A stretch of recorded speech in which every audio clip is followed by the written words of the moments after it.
Pourquoi Mamadi Doumbouya plaît-il tant à Paris? Une question provocatrice posée par l'écrivain guinéen Thierno Monenembo. Dans une tribune au vitriol, il dénonce une alliance déroutante entre Paris et Conakry. Comment expliquer ce rapprochement entre Emmanuel Macron et un chef militaire arrivé au pouvoir par un coup d'État? Que cache ce soutien diplomatique, économique et militaire? Hypocrisie géopolitique, intérêts miniers, peur de la Russie? Dans cette petite vidéo, nous allons analyser en profondeur les dessous de la réelle politique france-africaine entre silence complice et stratégie douteuse. Restez jusqu'à la fin, vous allez comprendre pourquoi Conakry est devenu le nouveau chouchou de Paris. Alors, bonjour à toutes et à tous et bienvenue dans cette nouvelle vidéo. Merci de suivre la petite vidéo jusqu'à la fin, la partager au maximum et n'oubliez pas aussi de vous abonner et activer la cloche de notification pour ne rater aucune de nos prochaines vidéos. Tout d'abord, je vais vous lire cette tribune et puis derrière, on va décrypter comme d'habitude. Alors, que dit la petite tribune de Thierno Monenembo? Tout d'abord, la tribune elle est intitulée « Pourquoi Mamadi Doumbouya plaît-il tant à Paris ?» Signé Thierno Monenembo. Cela prête à sourire la Guinée qui fut longtemps la brebis galeuse de la bergerie France-africaine est en train d'en venir la favorite et le général Mamadi Doumbouya, son nouveau Bokassa. Entre la métropole et sa turbulente ancienne colonie, le béguin est si fort dorénavant que les méchantes langues ont trouvé un ravissant surnom à l'actuel homme fort de Conakry, le chouchou de Macron. Un journaliste qui couvre l'Afrique pour un grand quotidien parisien a essayé de m'expliquer les raisons obscures de cette alliance contre nature. Cherchés du Mali, du Burkina Faso et du Niger, fragilisés au Sénégal, au Togo et au Tchad, la France mise sur la Guinée pour contrer l'expansion russe. Dans l'état de confusion générale que connaît le monde, chacun avance le pion qu'il paie. Ajoute pinçant rire notre confrère qui sait de quoi il parle.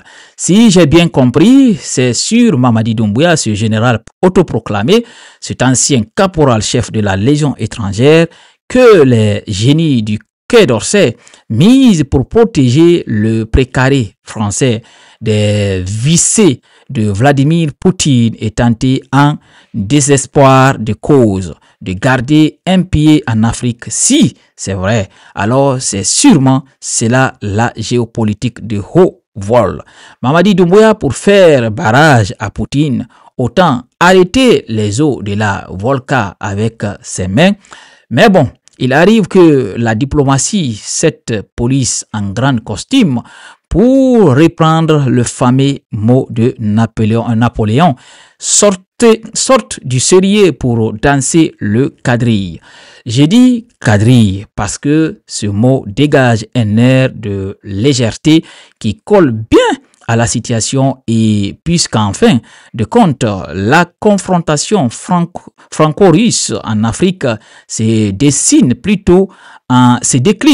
plutôt en changement de cavalière qu'en confrontation directe. Voilà que la Guinée, le premier pays d'Afrique noire à avoir ouvert une ambassade à Moscou, revient vers la France, son ennemi d'hier, tandis que le Niger, le berceau de l'Organisation internationale de la francophonie, l'OIF, qui n'est autre que l'ancienne ACTT, qui, on le sait, a été fondée à Niamey, fait les yeux doux à Moscou, bientôt région, peut-être par le Sénégal, la patrie de l'Itra francophile, Senghor. Après la diplomatie des petits pas chers à Nixon et à Mao, la diplomatie du pas de deux. Le changement de cavalier étant fréquent dans le quadrille, personne ne sait jusqu'à quand durera cette idylle franco-guinéenne. Il reste que pour l'instant, la France a pour le tyran de Conakry les yeux de Chimène. Rien n'est trop pour son petit protégé. C'est vers Conakry dorénavant et non vers Dakar ou Djamena que vont les chèques les plus gros et le matériel militaire du dernier cri. Habituellement, en cas de coup d'État, la France suspend sa coopération militaire avec le pays concerné. Avec Mamadi Doumbouya, non seulement celle-ci n'a jamais été interrompue, mais elle s'est intensifiée au point que le journaliste Thomas Dietrich soupçonne des officiers français de participer à l'encadrement des forces parallèles guinéennes impliquées dans la répression des opposants. Est-ce vrai? Est-ce faux? Seule une enquête approfondie pourrait le dire.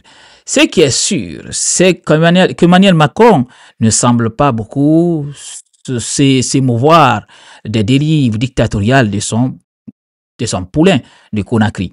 Pendant que celui-ci tord le cou à la charte de la transition, pendant que se multiplient les morts mystérieuses et les disparitions forcées, il fait semblant de regarder ailleurs.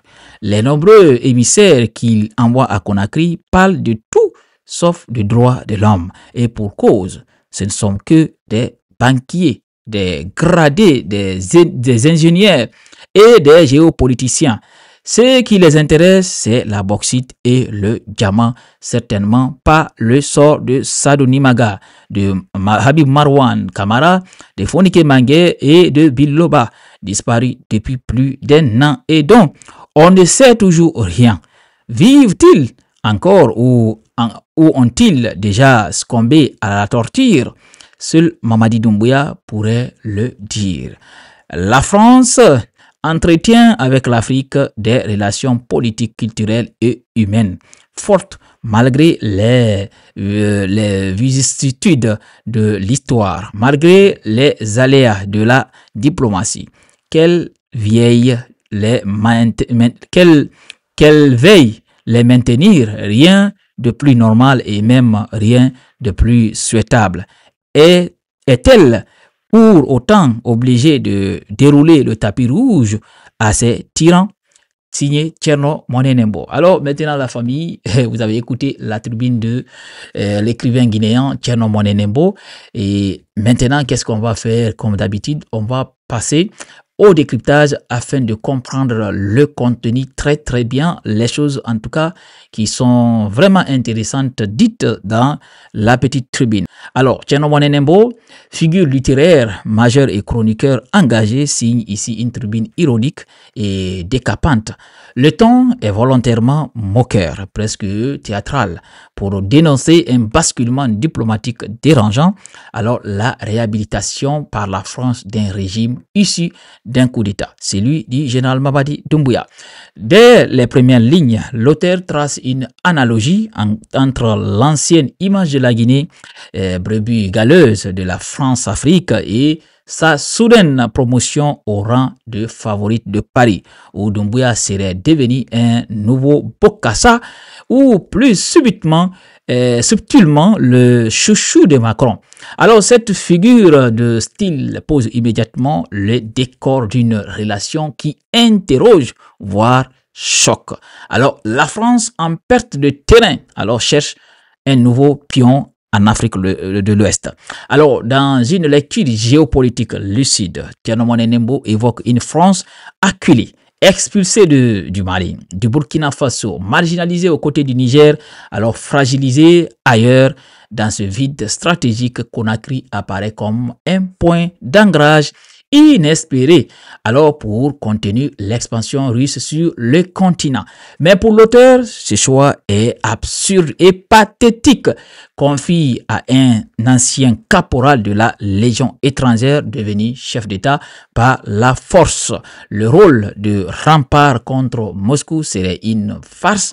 Il raille cette stratégie. Alors, Mamadi Doumbouya, pour faire barrage à Poutine, autant arrêter les eaux de la Volga avec ses mains. Alors, une diplomatie du pas de deux, changement de cavalière et hypocrisie.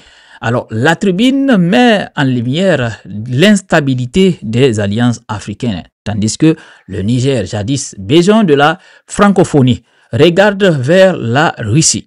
Alors, la Guinée, qui avait tourné le dos à Paris dès 1958, revient dans le giron français. Alors, l'écrivain Tchénana Moné Nembo ironise sur cette valse diplomatique à travers la métaphore du quadrille où les partenaires changent sans fin. Résultat, une réelle politique sans boussole morale, fondée sur les intérêts bruts plutôt que sur les principes. Alors, la coopération militaire accrue malgré un coup d'État. Alors, l'un des éléments les plus graves de cette tribune de l'écrivain est l'allégation que la France aurait non seulement maintenu, mais renforcé sa coopération militaire avec la Guinée après le coup d'État du 5 septembre 2021. Alors, il cite le journaliste Thomas Détris qui soupçonne une implication directe d'officiers français dans l'encadrement des unités répressives du régime. Alors, cela contraste fortement avec la posture habituelle de Paris qui gèle des coopérations après un putsch. Ici, elle aurait agi en toute complaisance, fermant les yeux sur la répression des opposants et les violations des droits humains. Alors, le silence complice sur les violations des droits de l'homme. Tchénana Moné Nembo cite les noms de Sadou Nimaga, de Fonike Bangué, Marouane Kamara, Biloba, disparus ou arrêtés dans des conditions opaques. Face à cela, Paris, quant à elle, n'enverrait que des banquiers, ingénieurs et militaires préoccupés par la bauxite et les diamants, non par la démocratie ou la justice. Alors, ce silence est interprété comme un soutien tacite à la dérive autoritaire de Mamadi Doumbouya. Alors, Macron, selon l'auteur, détourne volontairement le regard absorbé par des calculs stratégiques à court terme. Alors, un message d'alerte à la jeunesse et à la société civile. Au-delà de la dénonciation, cette tribune est aussi un cri d'alarme. Elle met en garde contre la banalisation du despotisme au nom des intérêts géopolitiques. Si la France veut conserver des liens sains avec l'Afrique, elle ne peut pas soutenir aveuglément des régimes qui trahissent les aspirations populaires à la liberté et à la dignité. Alors, avec sa plume mordante, Tchénana Moné Nembo ne se contente pas de critiquer Mamadi Doumbouya. Il met Paris face à ses contradictions dans un monde en recomposition où la Russie, la Chine et la Turquie gagnent du terrain. La France choisit l'efficacité stratégique au détriment de la cohérence morale. Mais à quel prix? En soutenant un régime militaire répressif, elle risque de perdre ce qui lui reste de crédibilité auprès des jeunesses africaines. Alors, Tchénana Moné Nembo, comme souvent, rappelle que la littérature peut aussi être une arme politique, un outil de lucidité face aux mensonges officiels. Alors famille, voici un peu la magnifique tribune de l'écrivain Tchénana Moné Nembo. J'espère que cette petite vidéo vous a plu. N'oubliez pas surtout de la partager, la liker, la commenter et abonnez-vous si vous n'êtes pas toujours abonné à la chaîne. Activez la cloche de notification, comme ça vous serez notifié de toutes nos prochaines vidéos. Allez, bye bye, à très bientôt.